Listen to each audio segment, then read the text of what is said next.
ఒకవైపు ఫ్యాన్స్ ఎన్నో ఏళ్లుగా ఎదురు చూస్తున్న ఉస్తాద్ సినిమా రిలీజ్, మరోవైపు తమిళనాట పొలిటికల్ సినారియోలో పవర్ స్టార్ సౌండ్ వినిపించడం. ఇలా రెండు రాష్ట్రాల్లో రెండు థిక్కే సిట్యుయేషన్స్, బలమైన సందేహాలు కూడా. ఒకే ఒక్క ఇంటర్వ్యూతో అన్నిటిపై బంబార్డింగ్ క్లారిటీ ఇచ్చే ప్రయత్నం చేశారు AP deputy CM Pawan Kalyan. Cinema, politics రెండు పడవలపై కాళ్ళు పెట్టి చేసే ప్రయాణం ఎంత కష్టమో చెప్పుకొచ్చారు. అలాగే విజయ్కు కొన్ని విలువైన సూచనలు కూడా చేశారు.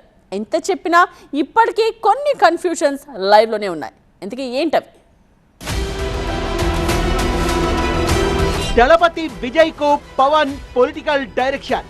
ఎన్డీఏలోకి టీవీకేని వెల్కమ్ చేసింది పవనేనా?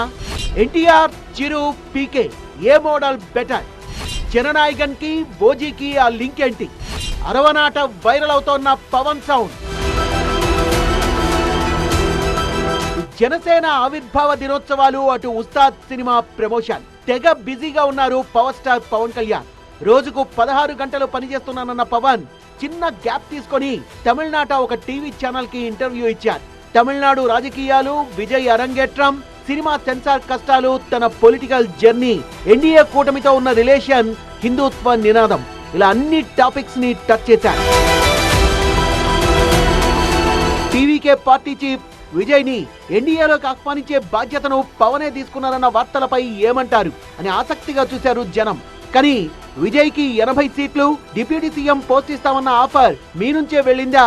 ఈ విషయమై అమిత్ షా మీతో పర్సనల్ గా మాట్లాడారట కదా అని అడిగితే, తను విజయ్ ని కలిసి 20 ఏళ్లైందని, ఈ మధ్య ఎప్పుడు కూడా విజయ్ తో మాట్లాడింది లేదని క్లారిఫై చేశారు పవన్. పార్టీ పెట్టి బరిలోకి దిగిన విజయ్ కి కాంప్లిమెంట్ ఇవ్వడమే కాదు, ఆల్ ది బెస్ట్ చెప్పారు పవన్.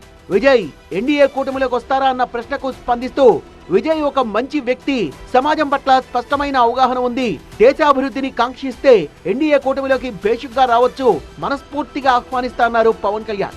విజయ్ లాంటి యువ నాయకులు జాతీయ దృక్పథంతో పనిచేస్తే ఇది తమిళనాడు రాజకీయాల్ని మలుపు తిప్పుతుందని సలహా కూడా ఇచ్చారు.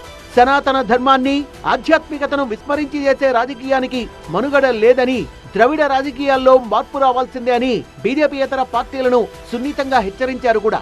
ఇటీవల మహారాష్ట్ర ఎన్నికల్లో ప్రచారం చేశారు కదా, మరి తమిళనాడు, కేరళ ప్రచారానికి కూడా వెళ్లే ఛాన్స్ ఉందని అడిగితే ఇప్పటి వరకు ఎలాంటి నిర్ణయం తీసుకోలేదన్నారు. పవన్ కళ్యాణ్, విజయ్ ఇద్దరు సినిమాల్లోంచి పాలిటిక్స్ లోకి వచ్చిన హీరోలే. ఈ క్రమంలో రాజకీయాల్లో సినిమా స్టార్లకు ఎదురయ్యే సవాళ్లను కూడా ప్రస్తావించారు పవన్. విజయ్ జననాయకన్ సినిమాకి సెన్సార్ సర్టిఫికేట్ ఎందుకు ఆగింది? ఇలాంటి ఇబ్బందులు ఎన్డీఏలో ఉన్న పవన్ సినిమాకి ఉంటాయా అని అడిగితే సూటిగానే స్పందించారు పవన్.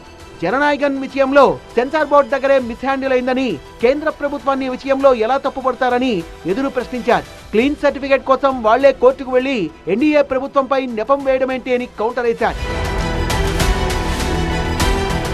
ఇదే టైంలో తన ఓజీ సినిమా ఎక్స్పీరియన్స్ ను కూడా చెప్పుకొచ్చారు పవన్. ఓజీకి ఏ సర్టిఫికేట్ వచ్చింది?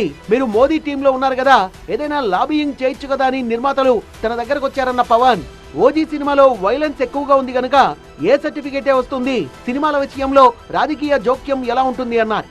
ఎన్టీఆర్, చిరంజీవి, పవన్ కళ్యాణ్ ముగ్గురిలో ఎవరిని ఆదర్శంగా తీసుకోవాలి, విజయ్ కు సరిపోయే మోడల్ ఏది అని అడిగితే, ఏ లీడర్ అయినా నిర్దిష్టమైన విధానంతో తనకంటూ సొంత మోడల్ ఒకటి క్రియేట్ చేసుకోవాల్సిందే అన్నారు. ఆంధ్రప్రదేశ్ లో కూటమి మోడల్ విజయవంతమైంది, తమిళనాడులో కూడా కూటమి ప్రభుత్వాల అవసరం ఉంది అన్నారు. ఆదివారం రాత్రి 9 గంటలకు ప్రసారమైన ఇంటర్వ్యూ కోసం సౌత్ మొత్తం ఆసక్తిగా ఎదురు చూసింది. రెండు రాష్ట్రాల్లో కూడా రాజకీయ ప్రాధాన్యం ఉన్న కంటెంట్ కనుక, తమిళనాట ఎలక్షన్ టైమింగ్ కనుక పవన్ ఇంటర్వ్యూ సోషల్ మీడియాలో విపరీతంగా వైరల్ అవుతోంది.